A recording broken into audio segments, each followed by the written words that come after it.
I'm going to be showing you right now what everyone is choosing to not see. So allow me to show you and to interpret my way of this journey that I've gone on, and to show you what you are also choosing to not see in your life. Think about your strengths. Don't they give you validation? Power that you didn't realize you had. The time you felt confident, wasn't it really, really great? You think that your desires, the things that you will follow in this life, are the same thing. But they are not. They don't give you validation most of the time. Instead, they force you to look at how much you aren't worthy of pursuing them. They push you to tell yourself this isn't possible because they want to see what you will choose to uncover. Will you uncover the actual path that requires you to alchemize your flaws but not fix them? Or will you choose to live in oblivion?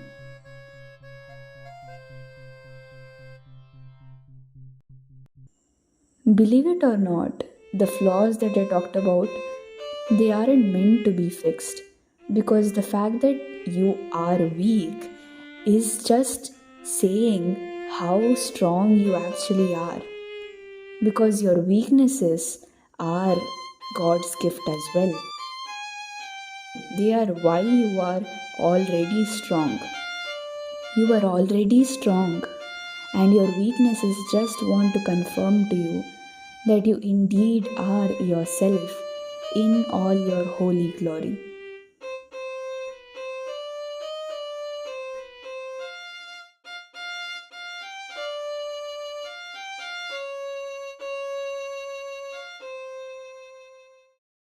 You may think, if weaknesses are a testament to how strong you actually are, then why does it make you feel so weak?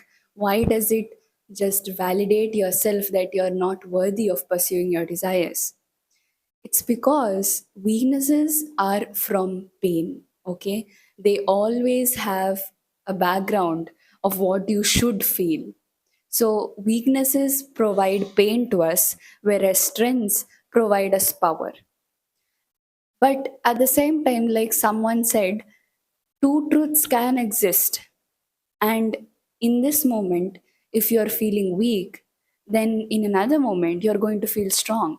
So, either way, you can't categorize yourself as you should feel this thing, because it's going to be transitionary according to what you need to feel at this time, what you need to lean into. So instead of being in oblivion and ignoring this, why not lean into what you are feeling? Because maybe, probably, that is actually what you should look at in this moment. So the more you are able to exist with two truths at the same time, the more you are able to not make yourself be limited in a box saying that you're weak or you're strong. Instead, you can be in this gray space where you are okay with anything that comes out of your hard work, effort, and your shadow work. You feel hurt because you know how hard it all is. You know how cruel the world can be, the people can be, and the lives can be because you chose to see it. But you also know what to tell yourself when you get hurt to make yourself believe that there is light and love and everything you seem to cover with time and time again. People say, stop hiding. You are too selfish. Do not fear too much.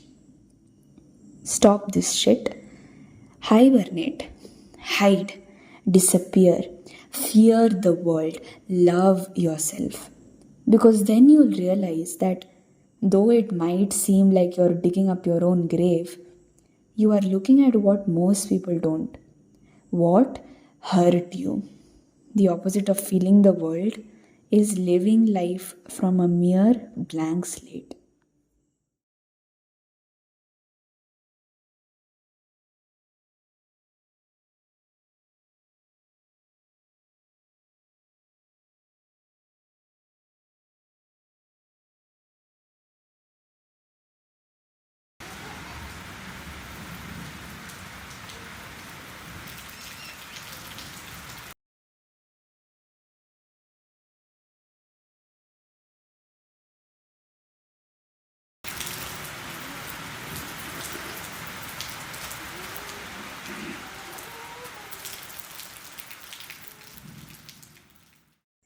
Every single step of the way, your desires define your day.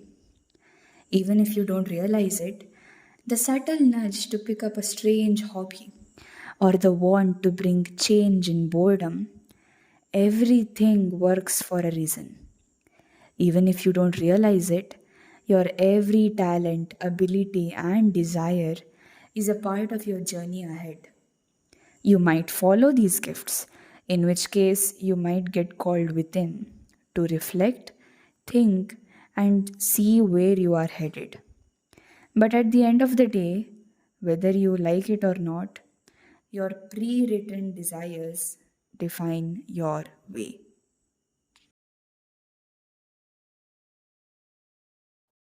Now, I talked about how your pre written desires define your way, right? Why do they define our way? And how are they linked to fulfillment? I think it's because desires are something we think about all day long. Desires are what we imagine, dream, feel like a kid again about. It's because it sparks this fear, this joy, not fear, this radiant joy of bliss and just happiness that we had as a child. And in this version of ourselves, desires play the part of having a quest so that we can follow it. And in this way, we remember what we truly want. We remember what makes us happy. And that's why we constantly get reminded of what we are truly happy, which are our desires. So, in the end, whether or not you like it, you are still going to go towards the thing that makes you happy because that indeed is what you are meant to do because you deserve a happy life. Also, though, they aren't manifested in real life if you just stick onto your strengths and weaknesses. Fixing them or alchemizing them, meaning changing them, is not going to matter at all in the matter of whether your desire is going to be manifested. What is going to matter is how much you can let it manifest on its own. And for this, we must also understand that if you are if you are okay with feeling pain, with leaning into what you must feel right now, with not resisting any sort of uncomfortable emotion that comes up in your body, then you are already on the path to acquire your desires. It's just the fact that you're missing this part where the universe also plays a hand with you. So let me explain that to you.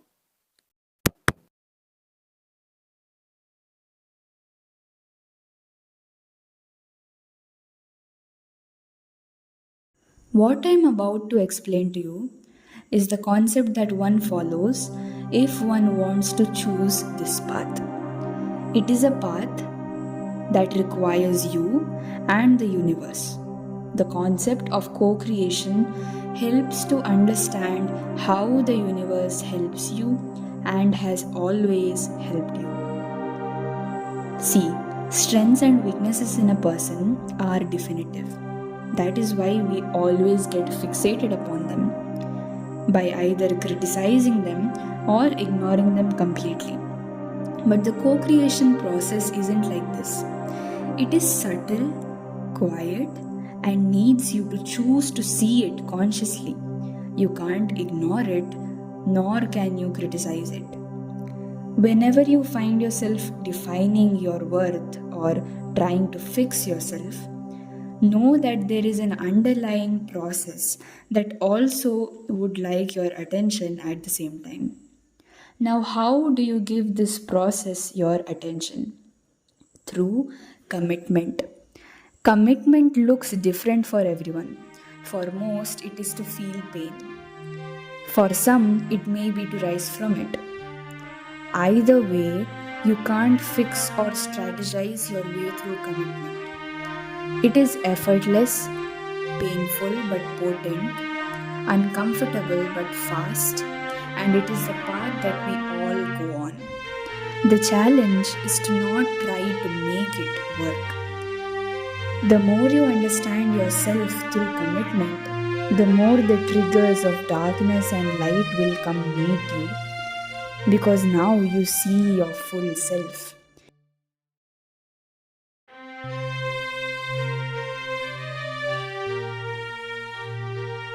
You see how much you are capable of committing to the process that has helped you and that is wanting your attention.